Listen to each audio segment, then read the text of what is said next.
నమస్తే, welcome to doctor సలహా. ఈరోజు మనం ప్రముఖ కంటి వైద్య నిపుణులు గారి సలహాలను సూచనలను తెలుసుకుందాం. ప్రస్తుతం మనతో ఉన్నారు నెల్లూరు నగరంలోని సుశీల నేత్రాలయం నందు పనిచేస్తున్న ప్రముఖ కంటి వైద్య నిపుణుల్లో ఒకరైన doctor Raghav Preetham, cornea, phaco and refractive specialist గారు. ఈరోజు డాక్టర్ సలహా కార్యక్రమంలో కంటికి సంబంధించి అనేక ఇబ్బందులను మరియు వాటికి తీసుకోవాల్సిన జాగ్రత్తలను వారి మాటల్లో విందాం. నెల్లూరు, గూడూరు పరిసర ప్రాంత ప్రజలకు నమస్కారం. సర్వేంద్రియానం నయనం ప్రధానం. నా పేరు డాక్టర్ రాఘవ్ ప్రీతం. నేను నెల్లూరు జిల్లాలో Nellore district head quarters Nellore బృందావనంలో సుశీల నేత్రాలయ హాస్పిటల్లో కంటి డాక్టర్గా పనిచేస్తున్నాను. కార్నియా, క్యాట్రాక్ట్ మరియు రిఫ్రాక్టివ్ సర్జరీలో 3 సంవత్సరాలు సూపర్ స్పెషాలిటీ చేసి తర్వాత నెల్లూరులో ఇక్కడ స్టార్ట్ చేశామండి.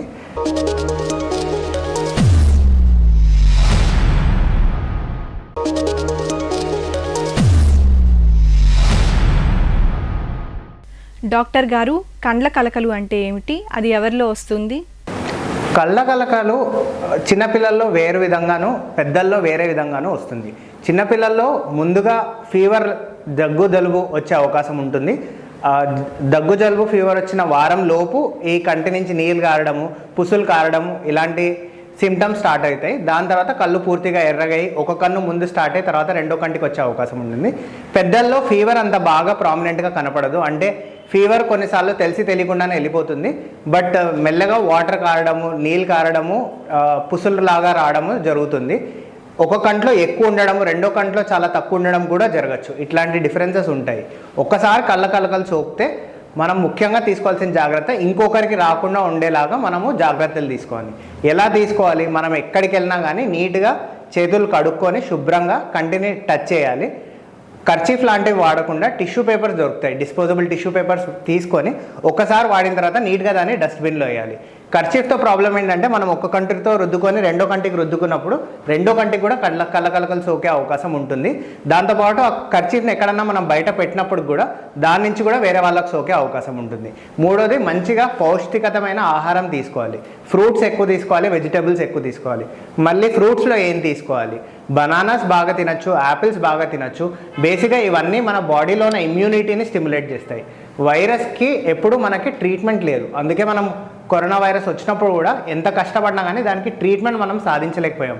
ఎందుకంటే యాంటీవైరల్స్ అంత స్ట్రాంగ్గా పనిచేయవు కాబట్టి బాడీలో ఉన్న ఇమ్యూనిటీ బట్టే కళ్ళ కలకలు కూడా ఆటోమేటిక్గా దానికవే తగ్గుతాయి. సో మనం చేయాల్సిందంతా సపోర్టివ్ థెరపీ అంటాం. అంటే మంచి పౌష్టికత గల ఆహారం తీసుకోవాలి, టైంకి నిద్రపోవాలి, స్క్రీన్స్ ఎక్కువ చూడకూడదు. ఎందుకంటే స్క్రీన్ స్టేర్ చేసేటప్పుడు డ్రైనెస్ ఇంక్రీజ్ అవుతుంది.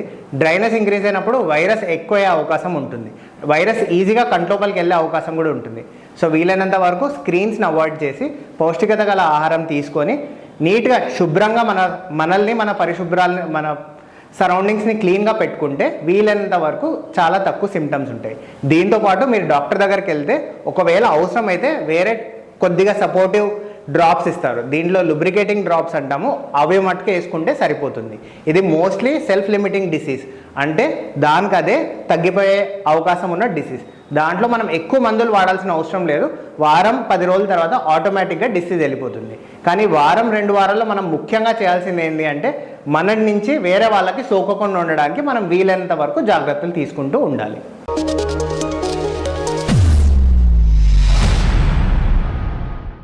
కండ్ల కలకలు రాకుండా తీసుకోవాల్సిన జాగ్రత్తలు ఏంటి డాక్టర్ గారు? కళ్ళ కలకలు రాకుండా ముఖ్యంగా తీసుకోవాల్సిన జాగ్రత్త శుభ్రత పాటించడం. అంటే ప్రతిసారి మనం చేతులు, కాళ్ళు శుభ్రంగా కడుక్కోవాలి. చేతుల్ని కంటి దగ్గరికి తీసుకెళ్ళడం స్టాప్ చేయాలి. ఎప్పుడు చేతులు కంటి దగ్గర తీసుకెళ్ళకూడదు. రుద్దే అలవాటు ఏదైనా ఉంటే అది కూడా మనం కంప్లీట్గా స్టాప్ చేయాలి. రెండోది, ఎవరికన్నా కళ్ళ కలకలు సోకుంటే వాళ్ళ దగ్గరికి వెళ్ళకూడదు. కొంచెం దూరంగానే వాళ్ళతో కమ్యూనికేట్ చేయాలి. వాళ్ళని చూసినంత మాత్రాన మన కళ్ళ కలకలు సోకవు. వాళ్ళు ఎక్కడన్నా వాళ్ళ చేతితో ముట్టి కింద సర్ఫేస్ని ముడితే అక్కడ వైరస్ అంతా స్ప్రెడ్ అయ్యే అవకాశం ఉంటుంది. ఆ వైరస్ స్ప్రెడ్ అయిన సర్ఫేస్ మీద మనం చేతులు, కాళ్ళు పెడితే అక్కడ నుంచి మన కంటికి కళ్ళకలకలు వచ్చే అవకాశం ఉంటుంది. అంతేగాని కళ్ళకలకు ఉన్న వాళ్ళని చూస్తే కళ్ళకలకు వస్తుందని ఒక అపోహ ఉంది. అలా కళ్ళకలకలు సోకవు. ఎక్కడైతే వాళ్ళ సెక్రీషన్స్ అంటే కంటి నుంచి వచ్చే నీరు ఎక్కడైతే పడుతుందో అక్కడక్కడ వైరస్ ఉండే అవకాశం ఉంటుంది. ఆ వైరస్ని మనం టచ్ చేస్తే మనకు కూడా వచ్చే అవకాశం ఉంటుంది. కాబట్టి ఇంట్లో ఒకరికి వచ్చినప్పుడు మిగతా వాళ్ళందరూ వాళ్ళని కొంచెం దూరంగా పెట్టి నీట్గా క్లీన్ చేసి బెడ్షీట్స్ సేమ్ వాడకుండా దిండు కవర్లు అన్నీ నీట్గా మార్చి సెపరేట్గా పెట్టుకుంటే కళ్ళకలకలు స్ప్రెడ్ అయ్యే అవకాశం చాలా తక్కువ ఉంటుంది.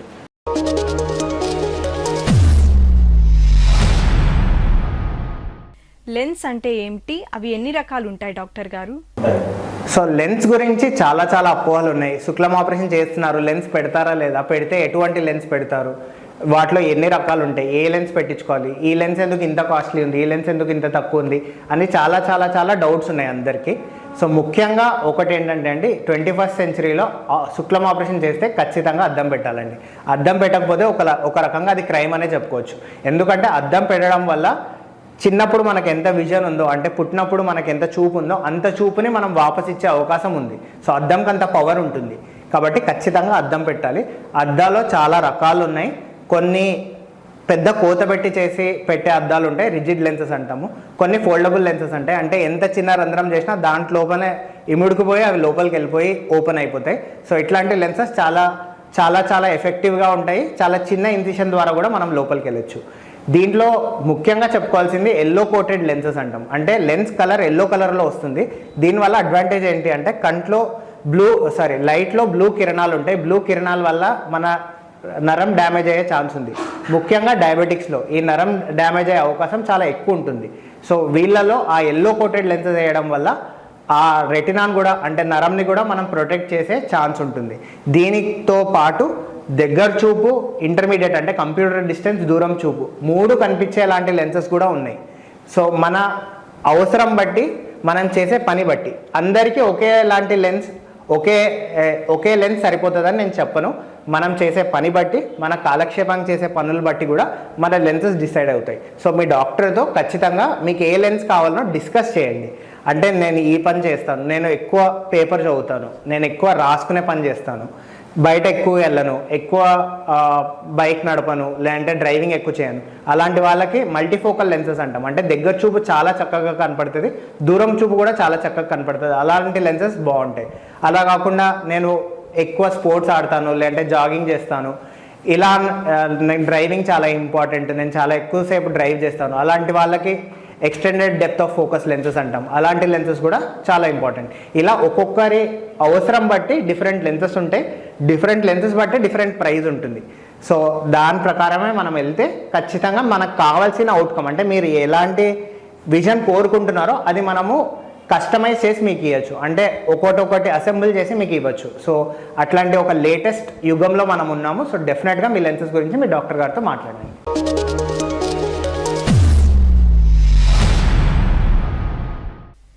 డయాబెటిక్ రెటినోపతి అంటే ఏంటి డాక్టర్ గారు? So diabetic retinopathy treatment stage వైజ్గా మారుతుందండి. ఎర్లీ స్టేజెస్లో ఎక్కువ ట్రీట్మెంట్ చేయాల్సిన అవసరం లేదు, బట్ ఫ్రీక్వెంట్గా మళ్ళీ మనము డాక్టర్ దగ్గర చూపించుకోవాల్సిన అవసరం ఉంటుంది. స్టేజ్ బట్టి కొన్నిసార్లు 3 నెలలకు చూపించుకోవాలి, కొన్నిసార్లు 6 నెలలకు చూపించుకోవాలి. మరీ ఎర్లీ స్టేజ్ ఉంటే సంవత్సరంకి ఒకసారి చూపించుకున్నా సరిపోతుంది. లేటర్ స్టేజెస్లో డయాబెటిక్ రెటినోపతి ఉన్నప్పుడు కొన్నిసార్లు లేజర్ చేయాల్సిన అవసరం ఉంటుంది. లేజర్ అంటే మన కంటికి చేసే ఆపరేషన్ గురించి నేను చెప్పట్లేదు, దీన్ని గ్రీన్ లేజర్ అంటాము. లేజర్ ద్వారా ఏం చేస్తామంటే ఆ లీకేజెస్ ఏదైతే అవుతున్నాయో వెజిల్స్ నుంచి దాన్ని తగ్గించడానికి మనం ప్రయత్నం చేస్తాము. దాంతోపాటు కొత్త అబ్నార్మల్ వెజిల్స్ డెవలప్ అయ్యే దాన్ని కూడా ఆ లేజర్ కట్టడి చేస్తుంది అనమాట. దానివల్ల laser mainstay of therapy diabetic రెటినోపతికి. ఇది కాకుండా ఒకవేళ ఆ డిపాజిట్స్ అన్నీ చూపు కనిపించే దగ్గర డిపాజిట్ అయ్యి చూపు తగ్గితే దానికి సంబంధించి కొన్ని ఇంజెక్షన్స్ అంటాము, ఇంట్రావిట్రల్ ఇంజెక్షన్స్. దాంట్లో చాలా రకాలు ఉంటాయి. ఆ ఇంజెక్షన్స్ వేయడం వల్ల చూపు కొంచెం మెరుగయ్యే అవకాశం ఉంటుంది. మెయిన్ థెరపీ ఇవి. ఒకవేళ మరీ అడ్వాన్స్ స్టేజ్లో వస్తే మాత్రం రెటినా సర్జరీ అంటాము. ఇది చాలా పెద్ద సర్జరీ, ఇది చేయాల్సిన అవసరం కూడా రావచ్చు.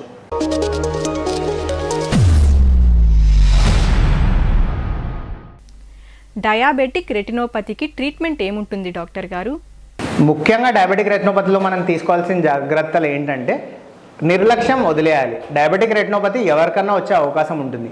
కొంతమంది యంగ్ పేషెంట్స్లో కూడా 20 ఏళ్ళ వాళ్ళకు కూడా డయాబెటిక్ రెటినోపతి వచ్చే అవకాశం ఉంటుంది. డయాబెటీస్ బాగా కంట్రోల్లో ఉంటే రాదు అన్న అపోహలు మాత్రం ఉండకూడదు. ఎట్టి పరిస్థితుల్లో డయాబెటిక్ ఉన్న వాళ్ళందరూ ఖచ్చితంగా చెక్ చేయించుకోవాలి. షుగర్ కంట్రోల్ బాగుంటే డెఫినెట్గా రిజల్ట్ బాగుంటుంది. ఇప్పుడు మనం లేజర్ చేసినా ఇంజెక్షన్ చేసినా దాని ఎఫెక్ట్ కంప్లీట్గా రావాలంటే షుగర్ కంట్రోల్ చాలా చాలా బాగుండాలి. షుగర్ కంట్రోల్ అంటే ఏంటి అంటే మనం డైలీ చెక్ చేసుకుంటారు చాలామంది గ్లూకోమీటర్ పెట్టి, ఈరోజు నాకు 100 ఉంది, 120 ఉంది, తినిన తర్వాత 200 లోపలే ఉంది అనుకుంటారు, నాకు కంట్రోల్ ఉంది అని కూడా చెప్తారు. కానీ అది కూడా ఒక అపోహ. HbA1c అని ఒక బ్లడ్ టెస్ట్ ఉంటుంది. అట్లీస్ట్ మంత్లీ వన్స్ కానీ 2 మంత్లీ కానీ ఆ HbA1c టెస్ట్ చేయించుకోవాలి. 6 నుంచి 6.5 లోపల ఉంటే కంట్రోల్ బాగున్నట్టు, 7 to 8 ఉంటే మోడరేట్గా బెటర్గా ఉన్నట్టు, 8 కన్నా ఎక్కువ ఉంటే డెఫినెట్గా మీ కంట్రోల్ బాగాలేనట్టు. ఒకరోజు బ్లడ్ రిపోర్ట్స్ నార్మల్ వచ్చినంత మాత్రాన మీ కంట్రోల్ బాగున్నట్టు కాదు. సో డెఫినెట్గా HbA1c టెస్ట్ నెలకు కానీ 2 నెలలకు కానీ చేయించుకోవాలి. ఎప్పుడైతే HbA1c లెవెల్స్ కంట్రోల్లో ఉంటాయో మీ డయాబెటిక్ రెటినోపతి కూడా బాగా కంట్రోల్లో ఉంటుంది. ఇంకొక ఇంపార్టెంట్ థింగ్ ఏంటంటే చాలామందికి డయాబెటీస్తో పాటు షుగర్ ఉండే బీపీ ఉండే అవకాశం ఉంటుంది, అట్లే కొలెస్ట్రాల్ లెవెల్స్ ఉండే అవకాశం కూడా ఉంటుంది. సో అవన్నిటికి కూడా చెక్ చేయించుకోవాలి, వాటికి కూడా ట్రీట్మెంట్ తీసుకోవాలి. ఇవన్నీ ఎప్పుడైతే ట్రీట్ చేస్తామో అప్పుడే డయాబెటీస్ గల కాంప్లికేషన్స్ తగ్గుతాయి, డయాబెటిక్ రెటినోపతి వచ్చే ఛాన్స్ తగ్గుతుంది. ఒకవేళ వచ్చినప్పటికి కూడా దానికి ఏదైతే ఇంజెక్షన్ లేజర్ చేస్తామో దాని ట్రీట్మెంట్ కూడా చాలా ఎఫెక్టివ్గా ఉంటుంది.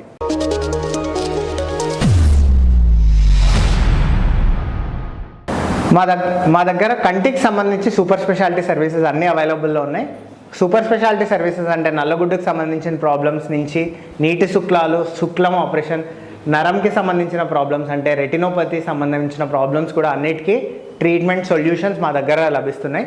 దీంతోపాటు స్పెషల్గా నెల్లూరు జిల్లాలోనే మొట్టమొదటిసారిగా కాంటూరా విజన్ అనే ఒక లేజర్ మెషిన్తో నెల్లూరులో మేము సర్జరీలు నిర్వహిస్తున్నాం. దీని ద్వారా హైయెస్ట్ ప్రిసిషన్ లేజర్ సర్జరీస్ అద్దాలు లేకుండా మేము ప్రొవైడ్ చేయగలుగుతాం. దీంతోపాటు highest advanced cataract surgery Alcon Centurion machine ద్వారా చాలా ఇంపోర్టెడ్ లెన్సెస్తో క్యాటరాక్ట్ని కుట్టు సూది మత్తు లేకుండా ఇమీడియట్గా ఓపీడీ బేస్లో అంటే ఈరోజే వస్తే ఈరోజే సర్జరీ చేయించుకొని ఈరోజే హ్యాపీగా ఇంటికి వెళ్ళొచ్చు, ఈరోజు నుంచే అద్భుతంగా కనపడుతుంది. అలాంటి ఒక లేటెస్ట్ టెక్నిక్తో మేము సర్జరీస్ చేస్తున్నాము. దీంతోపాటు చాలా సర్వీసెస్ ఉన్నాయి, పలు రకాల ఇన్సూరెన్సెస్ సర్వీసెస్ కూడా ఉన్నాయి, ఆర్టీసీ వాళ్ళకు కూడా ఉన్నాయి, కంటి నరాలకు లేజర్ కూడా చేస్తాము, ఇంజెక్షన్స్ కూడా వేయబడుతున్నాయి. ఇలా చాలా రకాల ఓపీడీ సర్వీసెస్ కూడా మనకి అందుబాటులో ఉన్నాయి. తెలుసుకున్నారు కదండి, కంటికి సంబంధించిన సమస్య ఏదైనా నూతన పద్ధతులు ఉపయోగించి అత్యాధునిక పరికరాలతో తక్కువ కాలంలో ఏ విధంగా సరిచేసుకోవచ్చో ఈరోజు తెలుసుకున్నాం. ఇవాల్టి డాక్టర్ సలహా కార్యక్రమం ఇంతటితో ముగిస్తూ రేపు మరొక వైద్య నిపుణుల ద్వారా వారి సలహాలను సూచనలను తెలుసుకుందాం.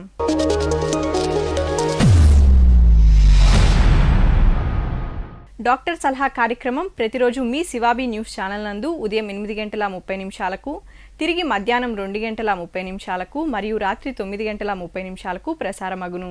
ఈ కార్యక్రమంపై మీ అమూల్యమైన అభిప్రాయాలను sivabi@2020@gmail.com కు పంపగలరు. యువర్స్ వైష్ణవి.